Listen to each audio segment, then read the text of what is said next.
Official, डालतेगाज Kalyanpur. Raj Mukesh official, डालतेगाज Kalyanpur.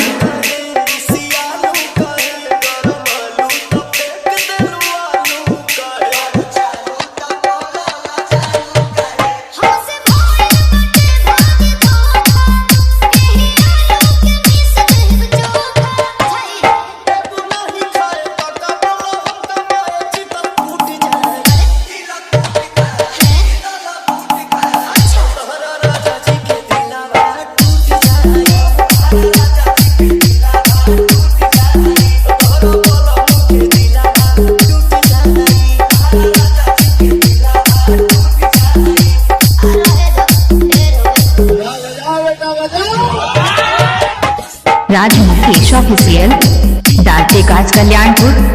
Raj Mukesh official, डालतेगाज कल्याणपुर।